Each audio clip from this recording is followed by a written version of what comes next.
하이브리드 3.0 교회 2023년 5월 21일 주일 예배에 함께하는 모든 분을 축복합니다. 오늘도 시간과 공간을 초월하시며 언제나 우리와 동행하시는 주님 앞에 참된 예배자로 설 수 있기를 바랍니다. 예배의 기쁨이 우리 모두에게 충만케 되기를 간절히 소망합니다. 이제 말씀 위에 우리의 믿음을 세우고 주님의 보좌 앞 예배의 자리로 나아갑시다. 디도서 3장 4절에서 7절까지의 말씀을 함께 읽겠습니다. 그러나 우리의 구주이신 하나님께서 그 인자하심과 사랑하심을 나타내셔서 우리를 구원하셨습니다. 그분이 그렇게 하신 것은 우리가 행한 의로운 일 때문이 아니라 그분의 자비하심을 따라 거듭나게 씻어주심과 성령으로 새롭게 해주심으로 말미암은 것입니다. 하나님께서는 이 성령을 우리의 구주이신 예수 그리스도로 말미암아 우리에게 풍성하게 부어주셨습니다. 그래서 우리는 그분의 은혜로 의롭게 되어서 영원한 생명의 소망을 따라 상속자가 되었습니다. 주님께서 가르쳐 주신 기도를 함께 드리겠습니다. 하늘에 계신 우리 아버지여, 이름이 거룩히 여김을 받으시오며 나라가 임하시오며 뜻이 하늘에서 이루어진 것 같이 땅에서도 이루어지이다. 오늘 우리에게 일용할 양식을 주시옵고 우리가 우리에게 죄 지은 자를 사하여 준 것 같이 우리 죄를 사하여 주시옵고 우리를 시험에 들게 하지 마시옵고 다만 악에서 구하시옵소서. 나라와 권세와 영광이 아버지께 영원히 있사옵나이다. 아멘.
씻은 날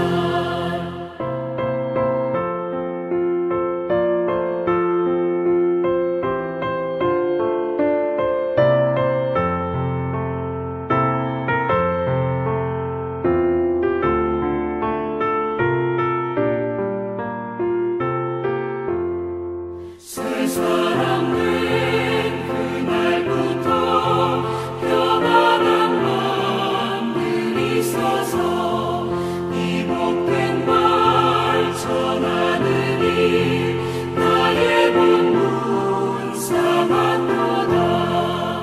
기쁜 날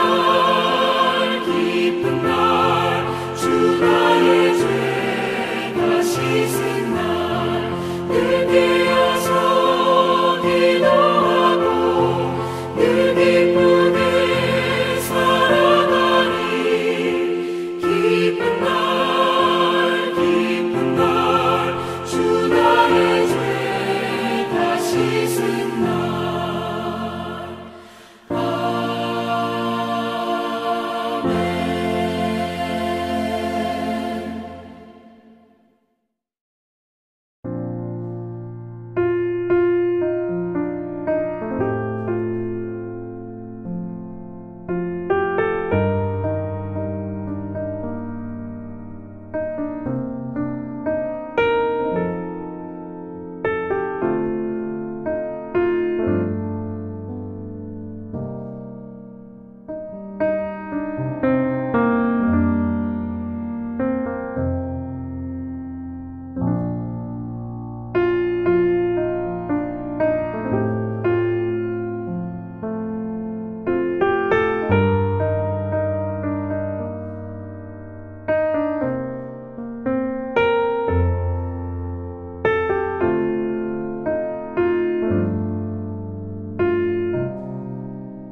사랑하는 주님, 오늘도 주님의 임재와 그 영광 앞에 예배하는 우리들을 주님의 그 크신 은혜로 감싸 안아 주시고 우리 모두에게 주시는 주님의 놀라우신 은혜가 우리의 삶을 소생케 할 수 있도록 역사하여 주옵소서.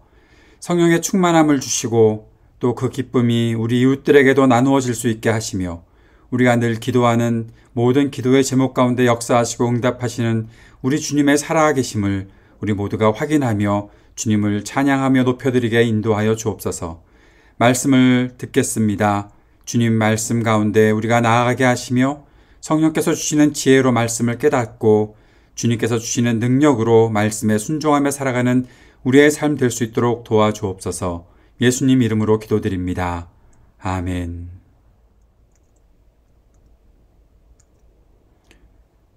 오늘의 말씀은 시편 19편 1절에서 14절까지의 말씀입니다.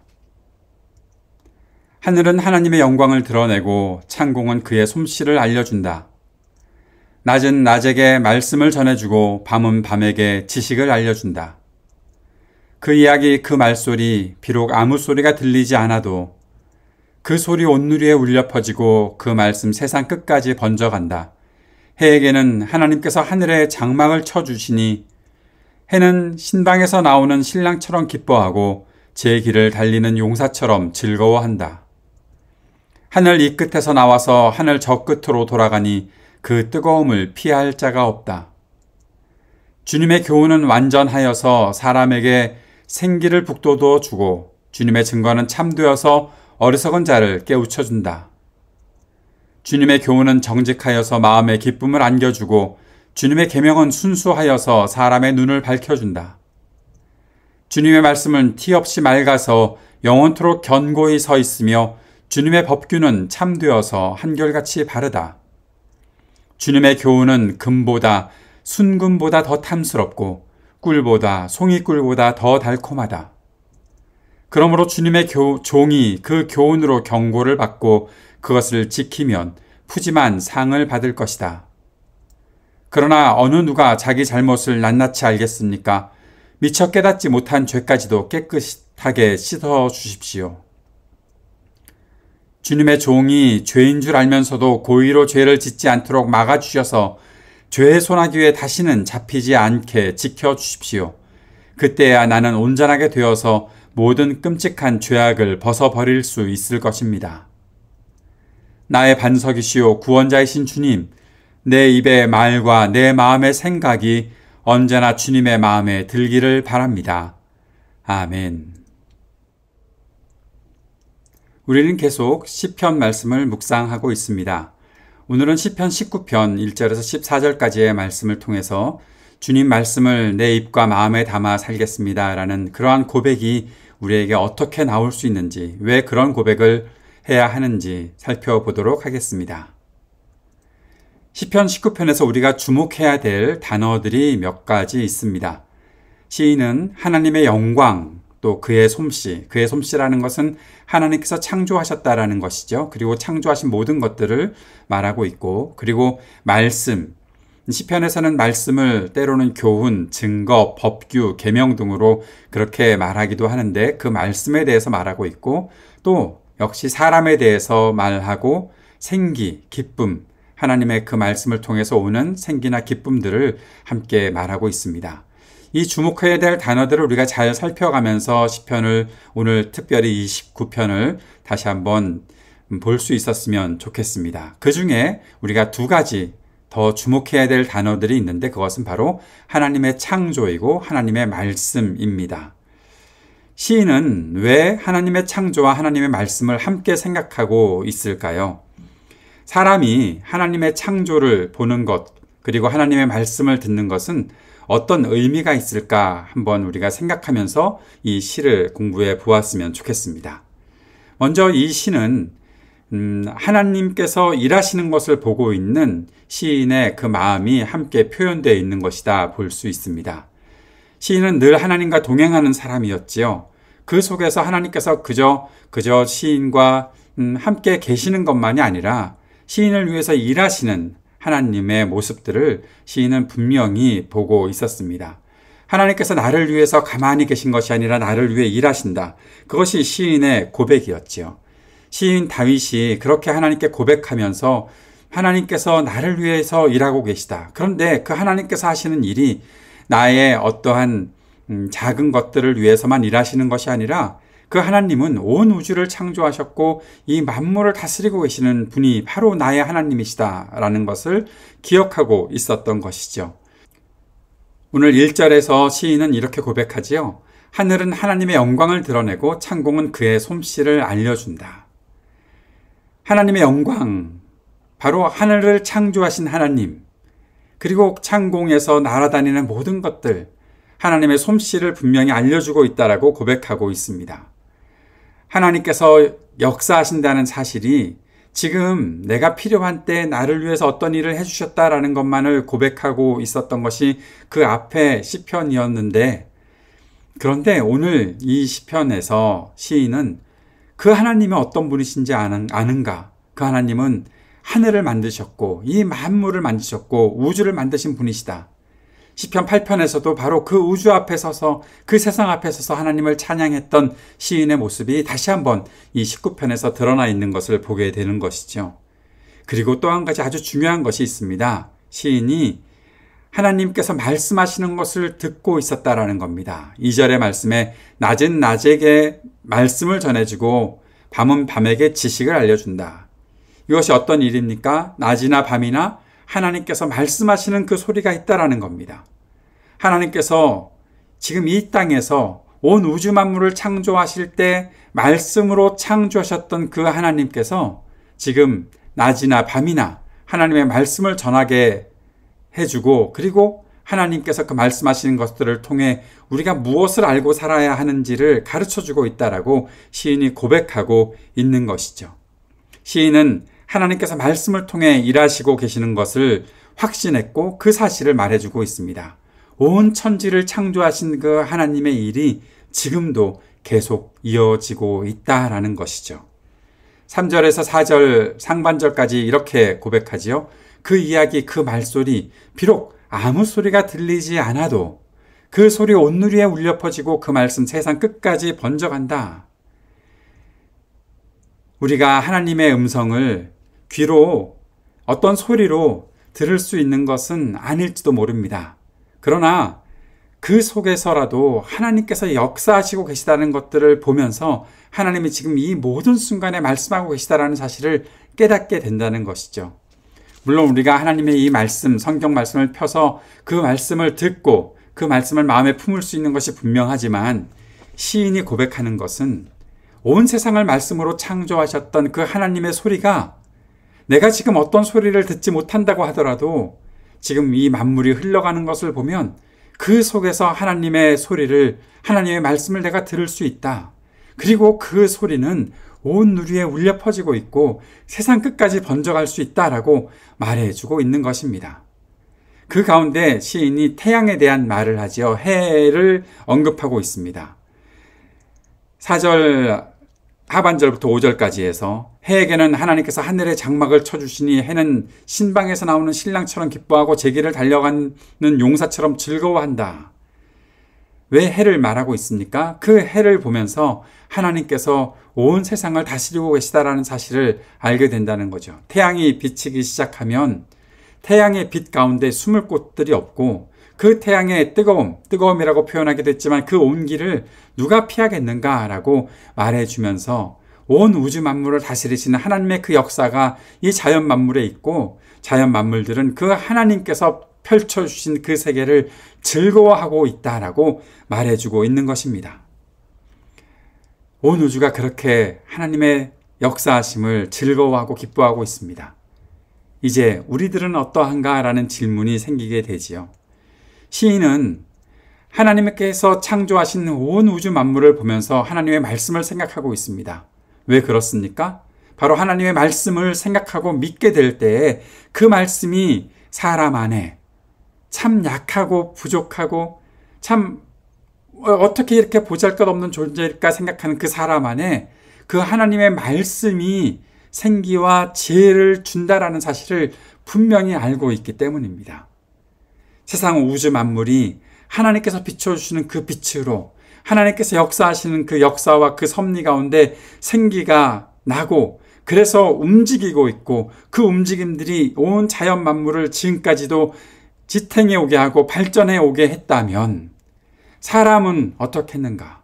사람도 마찬가지로 그 말씀을 통해서 생기와 지혜를 얻는 것 아니겠는가라고 그렇게 시인이 고백하고 있는 것이죠. 시인은 지금 하나님께서 주시는 생기와 지혜가 절실하게 필요하다는 것을 하나님께 고백하고 있는 것이죠. 늘 그렇습니다. 시인은 매 순간 하나님의 말씀을 의지하고 하나님께서 베푸시는 은혜를 기다리고 갈망하는 사람입니다. 다윗은 그 하나님의 음성 없이는 살 수가 없었습니다. 하나님의 임재가 하나님께서 함께 하시는 것이 조금이라도 중단되는 것 같으면 견딜 수 없는 아픔을 가지고 탄식하며 주님 앞에 나아갔던 사람이 바로 다윗이었고 시인이었습니다. 우리에게 바로 그러한 마음이 필요하다는 것이죠. 하나님의 은혜를 전적으로 의지하는 사람은 하나님께서 만드신 온 우주 안에서 하나님께서 역사하시는 그 섭리를 보게 되고 하나님의 그 말씀이 어떻게 그 안에서 움직이고 있는가 그것을 주목하여 보게 됩니다. 그것이 하나님을 믿는 사람, 하나님의 창조를 믿는 사람, 하나님의 말씀을 믿고 따르는 사람의 모습이지요. 사람은 참 약한 존재입니다. 그래서 지칠 수도 있고 병들 수도 있습니다.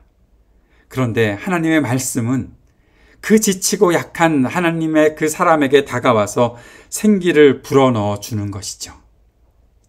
하나님께서 말씀으로 약한 존재인 사람에게 생기를 불어넣으실 때 사람은 하나님이 나를 얼마나 귀하게 여기시는가 그 사실을 분명히 알 수 있습니다.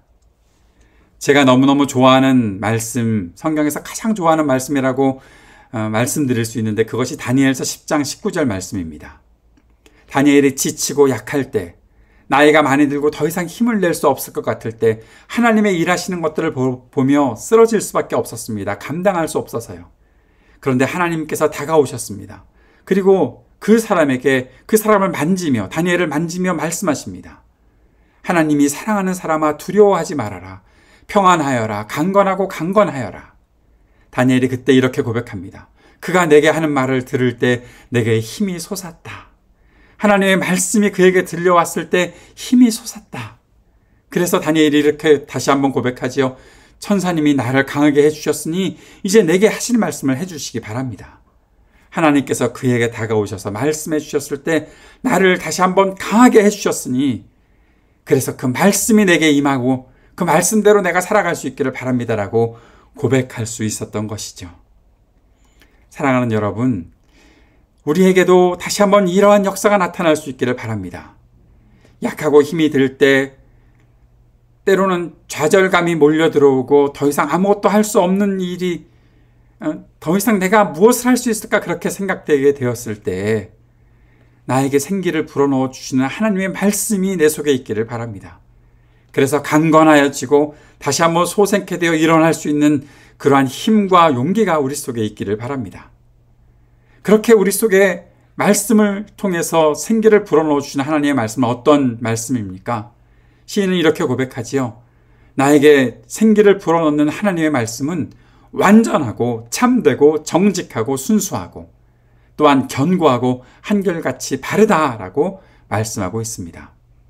잘 봅시다. 완전하고 참되고 정직하고 순수하고 견고하고 한결같이 바르다. 이것이 우리들에게 참된 기쁨을 주는 것이구나 라는 생각을 하면서 동시에 생각하게 되는 것은 결국 하나님의 말씀은 우리를 옳은 길로 인도하는 말씀이구나. 그래서 우리가 옳은 길을 걸어갈 때 참된 기쁨이 그 속에 있는 것이구나.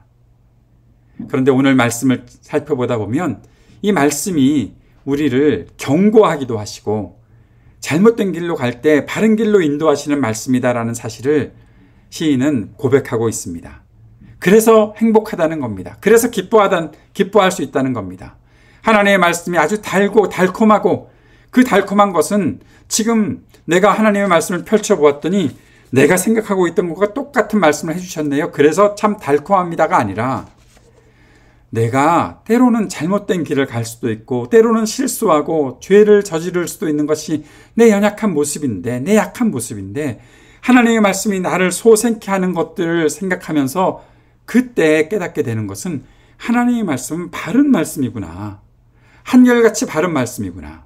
그래서 내 자신을 비추어 보게 되고 그 비추어 본 내 자신이 잘못했구나라는 사실을 알게 되고 깨닫게 되어서 주님 앞으로 돌이키게 되는 일까지 하는, 그래서 하나님께서 경고하시고 그 일들을 행하시면서 나를 온전히 인도하실 때 내가 진정한 행복을 누릴 수 있구나라고 시인이 그렇게 고백하고 있는 것입니다. 시인은 하나님의 말씀과 뜻에 따라 자신의 삶을 온전하게 하는 일에 즐거움을 가지고 살았던 사람이지요. 사랑하는 여러분, 여러분은 어떠십니까? 우리 자신은 어떻습니까? 내가 하고 싶은 일 마음대로 하면서 살 때 즐거워한다고 생각하는 것이 우리의 모습 아닙니까? 내가 가는 길이 어느 날 막히고 돌아가야 되나? 내가 하던 일이 중단되어야 되는가? 그러면서 내 자신을 돌이켜보니까 좀 뭔가 잘못된 것 같다? 실망하고 하나도 기쁘지 않고 또 거기서 낙심하고. 그런데 시인이 우리들에게 가르쳐주는 기쁨은, 즐거움은 그렇게 해서라도 내가 옳은 길을 갈 수 있으면 그것이 기쁨이고 즐거움이라는 것이죠. 사랑하는 여러분, 죄는 결코 기쁨을 주지 못합니다. 잘못된 길을 걸어가는 것은 결코 우리에게 기쁨을 주지 못합니다. 그것이 잠시 나를 만족시키는 일이 될런지 모르지만 그 만족은 결코 오래 가지 못합니다. 그것 때문에 더 큰 아픔이 찾아올 수도 있다는 사실을 우리는 꼭 기억해야 한다는 것이죠. 그래서 시인이 13절에서 이렇게 고백합니다. 주님의 종이 죄인 줄 알면서도 고의로 죄를 짓지 않도록 막아주셔서 죄의 소나기에 다시는 잡히지 않게 지켜주십시오. 그때야 나는 온전하게 되어서 모든 끔찍한 죄악을 벗어버릴 수 있을 것입니다. 사랑하는 여러분, 온 우주를 바라보며 하나님의 창조를 찬양하고 고백했던 사람, 하나님의 말씀이 나를 소생케 합니다라고 그렇게 고백했던 이 시인이 아주 중요한 고백을 하고 있는 것을 우리가 놓치지 않았으면 좋겠습니다. 죄인 줄 알면서도 고의로 죄를 짓지 않도록 막아주셔서 죄의 소나기에 다시는 잡히지 않게 지켜주십시오. 주님께서도 우리들에게 가르쳐 주신 기도가 있잖아요. 우리가 죄 짓지 않도록 해달라고, 유혹에 빠지지 않도록 해달라고, 서로의 죄를 용서할 수 있게 해달라고, 악에게 쓰러지지 않게 해달라고 그렇게 기도하라고 가르쳐 주셨잖아요. 시인은 똑같은 기도를 하고 있습니다. 죄의 소나기에 다시는 잡히지 않게 지켜주십시오. 그때야 나는 온전하게 되어서 모든 끔찍한 죄악을 벗어버릴 수 있을 것입니다. 시인은 아주 겸손하게 그렇게 고백합니다. 내가 가만히 놔두면 끔찍한 죄악도 저지를 수 있는 사람입니다. 시인 다윗은 그 사실을 너무나 잘 알고 있었지요. 그렇게 경험했었지요.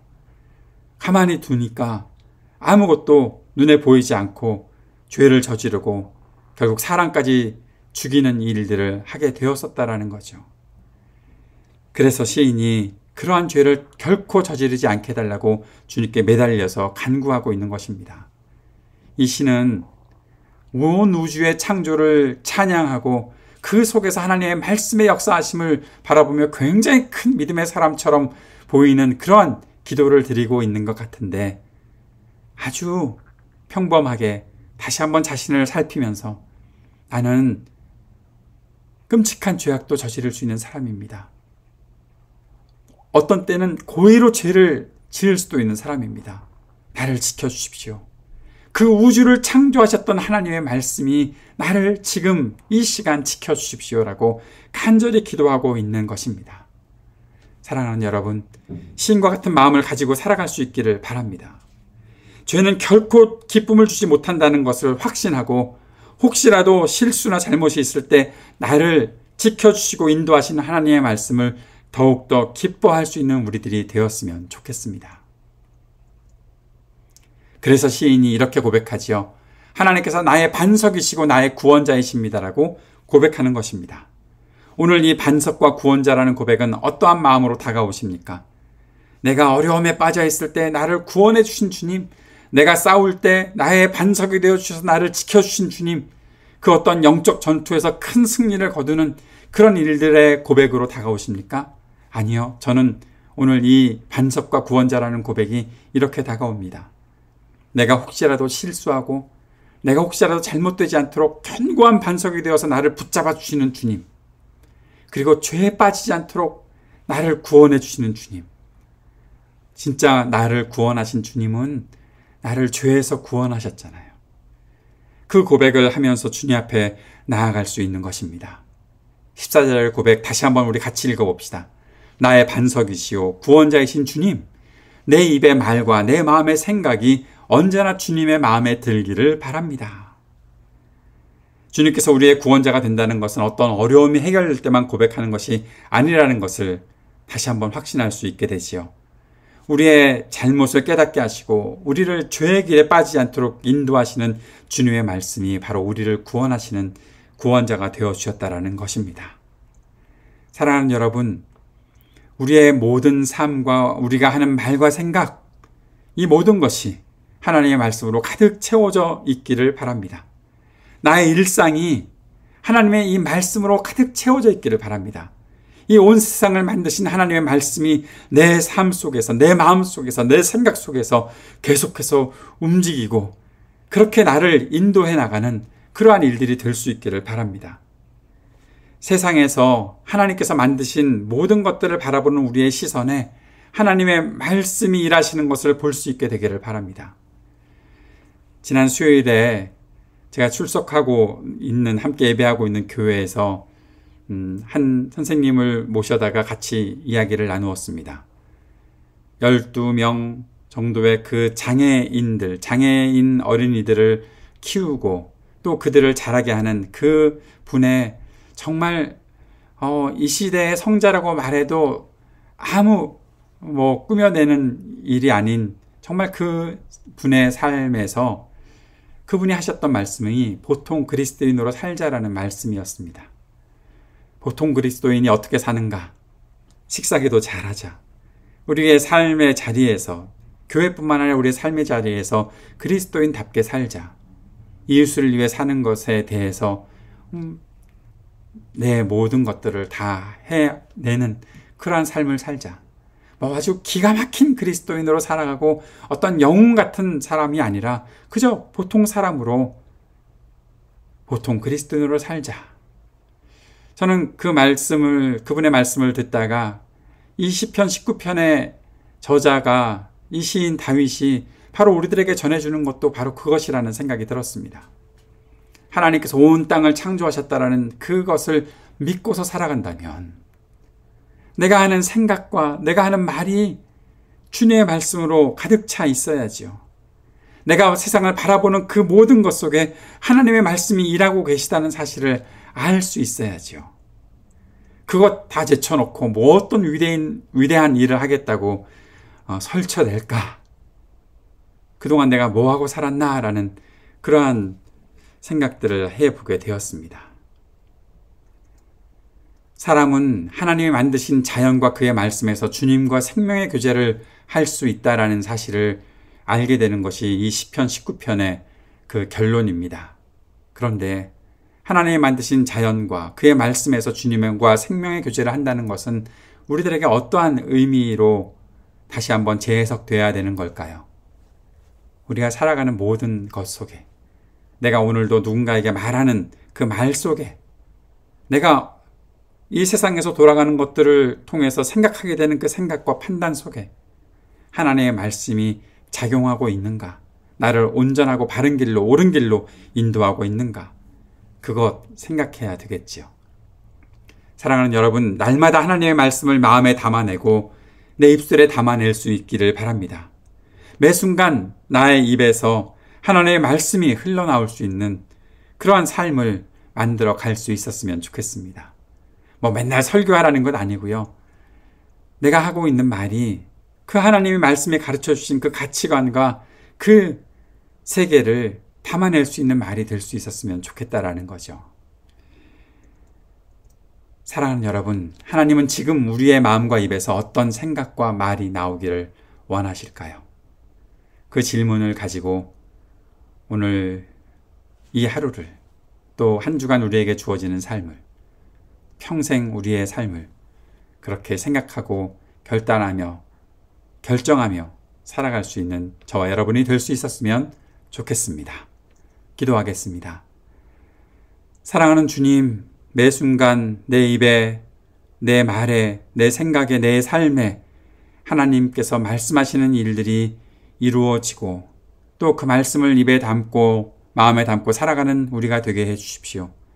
그래서 온 우주를 창조하신 하나님께서 지금도 이 땅을 다스리고 계시다라는 사실을 온 세상 사람들이 알게 해 주십시오. 예수님 이름으로 기도드립니다. 아멘.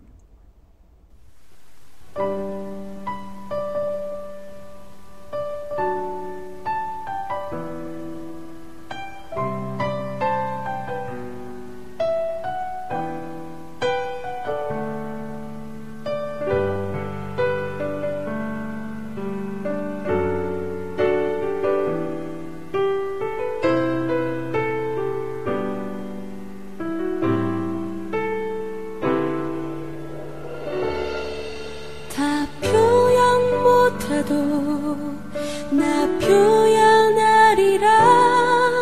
다 고백 못해도 나 고백하리라. 다 할 수 없어도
우리 안에 오셔서 우리와 늘 함께 하시는 그리스도, 우리의 말씀이 되어주신 우리 그리스도께서 우리와 늘 함께 계실 것입니다. 라는 사실을 믿고 서로를 축복하는 시간 갖도록 하겠습니다. 그리스도 우리 앞에 계셔서 우리를 늘 좁고 바른 길로 이끄소서. 그리스도 우리 곁에 계셔서 우리 손을 붙드시고 용기를 주소서. 그리스도 우리 아래에 계셔서 우리가 넘어질 때 받으시며 희망 잃지 않게 하소서. 그리스도 우리 위에 계셔서 우리 일상의 모든 순간을 거룩하게 하소서. 그리스도 우리 안에 계셔서 우리가 그리스도의 열매를 맺게 하소서. 성삼위 하나님 항상 우리와 함께 처음과 같이 지금도 그리고 영원히. 아멘. 오늘도 예배에 함께 해주신 모든 분께 감사드립니다. 주님께서 여러분과 늘 함께 하시고 여러분과 동행하신다는 사실을 잊지 않고 주님의 말씀을 온전히 이루어가는 우리 모두의 삶이 되기를 축복합니다.